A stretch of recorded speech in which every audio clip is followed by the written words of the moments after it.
السلام عليكم ورحمة الله وبركاته. سو دواada walaalayaal meel kasta aad joogtaan waxaad ku soo dhawaataan Subtech Educational Channel. waxaan jecelahay maanta inaan markaa aan bilaawno koorso cusub oo aan kaga hadli doono ganacsiga lacagta qalaad.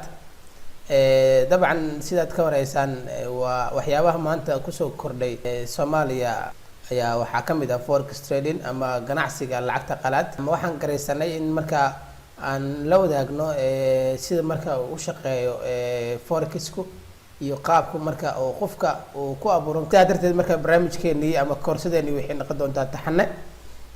maanta waxaan ka hadli doonaa introduction, waxaan ka bixin doonaa macluumaad caam ah ama introduction ama hordhac ayaan ka sameyn doonaa forex tradingku qaabka uu shaqeeyo iyo waxa uu yahay iyo lacagaha marka la isticmaalo waxa ay yihiin, sidoo kale qaabka marka forexku lacagaha la isticmaalayo waxa ay kala yihiin iyo qaabka loo akhriyo. ruux walba jecel inuu marka uu ka faa'iideysto koorsadan waxaan ka codsanaynaa inuu marka subscribe saaro si uu marka koorsooyinka xiga ama casharada xiga si uu marka uu isla markii uu the first one marka qofka ugu horeeyay marka casharka u soo dhaca si uu u noqdo. waxaan ka codsanaynaa inuu subscribe-ka inoo saaro. koorsadan insha Allah waxay noqon doontaa koorso taxane ah oo mar walba marka aan soo dhigi doono hal lecture aan soo dhigi doono. waxaan u badnaan doontaa insha Allah يعني practical iyo theory isku jira insha Allah ay noqon doontaa. hadda waxaan bilaabi doonaa casharkeennii oo koowaad. waxaan ka bilaabaynaa casharkeennii what's forex waa maxay. kelimada forex waxaa laga soo gaabiyey waa foreign exchange market oo loo soo gaabiyo forex. so forexku marka is a one in which a nation's currency is traded for that of another currency at a mutually agreed rate. suuqa ama forexku ama forex marketku waa suuqyada kamid ah kaasoo marka la isweydaarsanaayo laba lacag marka ay soo kala saareen laba wadan kaasoo marka uu leeyahay ama taasoo marka lagu wada heshiisan yahay ama lagu mideysan yahay rate go-an, kaasoo marka heshiis lagu wada yahay rate go-an in labada lacag in la isku weydaarsado ayaa waxaa la yiraahdaa foreign exchange. so forex marketku marka is run electronically, marka waa electronically, that's why ruux walba Soomaali ah wuxuu isticmaali karaa mobilkiisa, wuxuu isticmaali karaa laptopkiisa. it means waa electronically waaye. the only thing uu u baahan yahay waa maxay? waa inuu network la helaa within a network of banks. network bank weyn la helaa, account weyn la helaa, system marka oo lacagaha uu marsiyo, lacagaha loo soo marsiyo qofku waa inuu helaa. 24 hours ayuu shaqeeyaa.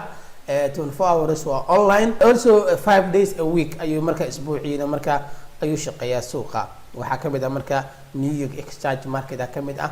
suuqa marka haddii ganacsade aan ka naqdo sideen profitkeyga aan ku heli karaa? ruux Soomaaliya haddii uu rabo maanta businesska inuu galo profit siduu ku heli karaa? the first thing maxaan sameynaynaa marka you buy foreign currency. waxaad iibsanaysaa marka foreign currency iibsanaysaa. lacagtee la iibsadaa, maxaa lagu iibsadaa, maxaa lagu qiimeeyaa marka wax iibsanayo inteen ka fiirinaynaa casharada soo socdaan ku qaadan doonaa.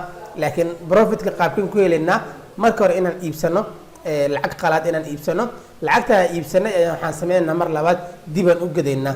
so farqiga u dhaxeeya markaan iibsanayay iyo markaan iska gadayay ayaa waxay aniga ii noqonaysaa faa'iido, marka sometimesna waxay ii noqonaysaa khasaaro. waxaa laga yaabaa inaan ku khasaaro, waxaa laga yaabaa marka inaan ka faa'iido. kaasaa waxaa la yidhahdaa waa forex. markii aan rabna marka practically waxaan rabnaa inaan business yani ganacsiga inaan galnaan rabnaa, businesska inaan abuurnaan rabnaa, forex trading inaan marka businesska inaan abuuraan rabaa. so markaan abuuraayo waxaa base marka shantan shay marka inaan fiirino. markaan rabo inaan abuuro businesska, markii aan rabo inaan galo ruux walba Soomaali ah raba inuu businesska galo oo rabo inuu ku biiro forex trading, inuu ku biiro ruuxa uu rabo shantan qodob oo inuu maskaxda ku hayaa. qodobkood waa maxay? minimal investment. lacagta ugu yar oo qofka uu investment-ga uu ku bilaabi karo ama investment uu ku sameyn karo waa maxay? waa $200. waa lacagta ugu yar qofka uu ku bilaabi karo businesska. number 2, the minimum time commitment. يعني $200 haddii businesska aan ku bilaabo maalintii imise saac ayay igaga baahan tahay inaan marka suuqa inaan ka shaqeeyo aan ka warhayo. so the minimum time commitment ay u baahan tahay waa 3 ilaa 6 saac. waa 3 ilaa 6 saac weenad marka maalintii weenad online weenad ahaataa weenad ka warhaysaa waa inaad markaa suuqa isbedeladiisii wax walba inaad markaa indhaha ku haysaa. sidoo kale no employees wax shaqaale ma baahna. There is no running cost, wax running cost kaa baxaya ma jira. There is no office rent, meel inaad u kireysatid oo markaa qarash ku bixisid uma baahnid. sidoo kale there is no inventory, yani sidoo kale uma baahnid markaa wax stationery wax markaa inaad soo iibsid uma baahnid. Only you need only waxa u baahanta only network. The only thing u baahanta waa maxay inaad network heshid ayaad u baahanta. So 24 hours market gives flexibility. waa suuq flexible ah oo saartid markaa qorshaha u degsan kartid, meesha rabtid ka ganacsan kartid, suuqa rabtid ka ganacsan kartid. It's flexible way, yani meesha rabtid aad ka ganacsan kartaa. That's why you can build your business from anywhere in the world. meesha rabtid markaa adduunka aad businesskaaga markaa aad ka geli kartaa. yani broker ka rabtid markaa ayaad wax ka gadan kartaa. brokeradu caalamka meel kasta ay joogaan. tusaale ahaan markii aad rabtid inaad businesska aad rabtid inaad bilowdid waxaad u baahan tahay broker. wadanka rabtid adduunka meesha rabtid wadanka rabtid ayaad markaa broker jooga ayaad markaa la macaamili kartaa adigoon markaa meelna ku xirneen, adigoon markaa aan lagu joojubin. meesha aad u aragtid ayaad markaa businesskaaga ku abuuran kartaa. sidoo kale qorshe kasta aad rabtid oo daily trading routine-ka aad rabtid ayaad samayn kartaa. lacagaha rabtid ayaad kala gadan kartaa, lacagaha rabtid ayaad iibin kartaa, ayaad markaa soo iibsan kartaa. You are free, there is a flexibility yaa jira suuqaas. Number 5 waxay markaa abuuraysaa consistent profit. waxay abuuraysaa profit sustainable ah. haddii businesskaagu tusaale ahaan aad ku bilaawdo lacag 200 ama 1000 ama 2000 ama 500 ama 600 waxay rabtid naqato 3 saac ilaa 6 saac waqti aad gelisid businesska profitka la filaayo oo return-ka aad heli kartid sida caadiga normalka ah sustainable-ka. It means businesska marka laba nooc u noqonaya, mid oo sustainable ah oo consistent aad ka rabtid inuu marka aad joogteysid oo muddo aad isticmaashid oo profit joogta aad rabtid inaad ka heshid, iyo mid waxaa jira markaa inaad markaa ama inaad ku khasaartid ama 50-50 ah. midna waxa waa consistent waaye oo daily profit aad helaysaa. midna waxa weeye markaa daily profit inaad heshid oo businesskaaga inuu ku noqdo business markaa consistent ah sustainable ah inuu ku noqdo. midna waxa weeye 50-50 ama inaad wax lacag badan faa'iidid ama inaad mar khasaartid. So mostly markaa dadka markaa rabaa inay forex trading sameeyaan mar walba profitka ay raadinayaan waa inay ka fikiraan sustainability-ga businesskaaga waa inaad ku fikirtaa. So haddii businesska u rabto inuu consistent uu noqdo profit return-kaaga waa inaad markaa monthly-ga waa inaad ku adjust gareysaa 10% ilaa 25% inaad markaa bishii aad faa'iidid. markaas possible noqonaysaa. ama tusaale ahaan haddii 5000 aad rabto inaad invest gareysid account-ka aad dhigatid 5000 aad rabto inaad markaa investment-ga inaad ku gashid. So 5000 investment-ga aad markaa rabto inaad gelisid monthly markaa lacagta aad faa'iidi doontid wuxuu noqonayaa 500 ilaa 1250 inaad markaa bishii aad faa'iidid. maximum inaad faa'iidid 1250, minimum inaad faa'iidid markaa lacag $500 inaad faa'iidid. faa'iidada markaa waxay ku xiran tahay markaa qaabka adiga oo businesska u gashid ayay ku xiran tahay.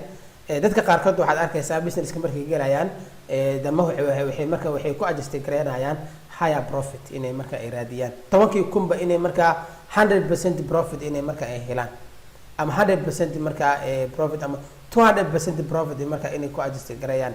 So taas oo kale marka riskigeeda aad u badan yahay, maybe hal mar inuu khasaara laga yaabaa qofka. laakiin waxay u baahan tahay dadku marka in si businesskaaga si uu noqdo mid markaa sustainable ah, mid consistent ah, mid joogto ah oo mar walba profit macquul ah heshid. haddii aad u baahan tahay mar walba inay markaa waxaaga inay minimum yihiin percentage-ka aad markaa aad filaysid 10%, 25% ayuu noqonayaa. So si markaa success aad u gaartid businesska aad ugu guuleysatid, you must be willing to work hard. inaad aad u shaqeysaa.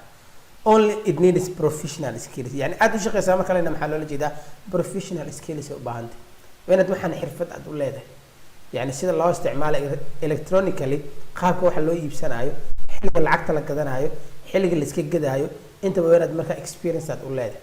experience-gu professional skills inaad ku naqatid forex trading wuu ka duwan yahay markii aad rabtid professional skills oo engineering doctors inaad raqaan for example haddii aad rabtid professional skills inaad naqatid for engineering for doctors it's very hard yani a long time marka ay kaa qaadanaysaa laakiin haddii aad rabtid forex trading inaad professional skill inaad marka aad ka heshid all it need is only for waxay u baahan tahay only inaad joogtaysid inaad markaad joogtaysid oo 6 bilood 8 bilood 10 bilood maximum waa 1 sano maximum 1 year you become full experienced laakiin waxay u baahan tahay in marka gacanta lagu haayo waxay u baahan tahay marka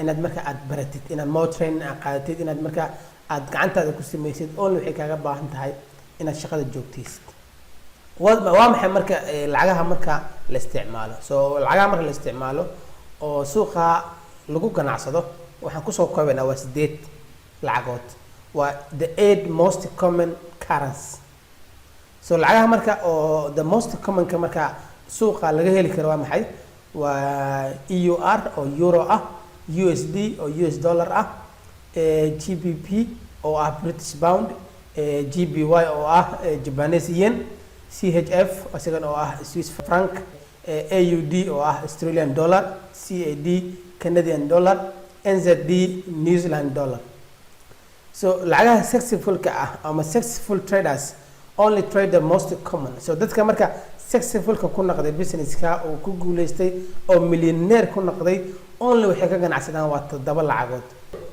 mar walba lacagahan aan soo sheegnay oo this lacagaha aan soo sheegi doono ama this 8 most common currency mar walba waxay isku raacayaan laba waa mar walba waa pairs waa laba isku raacayaan tusaale laba isku raacayaan waxaa loola jeedaa waxaad haysataa dollar so marka hore waxaad iibsanaysaa euro aad iibsatid kadib waxaad ka gadaysaa euro waxaad ku iibsanaysaa mar labaad dollar so marna maxaa sameynaysaa marka waa buying marna waxaa sameynaysaa selling so it means it must be 2 currencies marka so mar walba marka laba isla socdaan haddii aad fiirsan systemka mar walba waa mar walba laba marka ay isla socdaan dadka marka maadaama laba isla socdaan marka lacagahaas oo laba isla socdaan maxaa kamid ah marka waxay ka ganacsanayaan waa euro iyo dollar ama waxay ka ganacsanayaan pound iyo dollar ama waxay ka ganacsanayaan dollar iyo yen ama waxay ka ganacsanayaan marka dollar iyo franc ama waxay ka ganacsanayaan Australian dollar iyo waxay ku sarifnayaan ama waxay ku bedelanayaan USD ama New Zealand dollar iyo waxay ku bedelanayaan USD ama waxay isticmaalaan USD to Canadian dollar so marka todobada ay marka aad u isticmaalaan aad loo isticmaalaa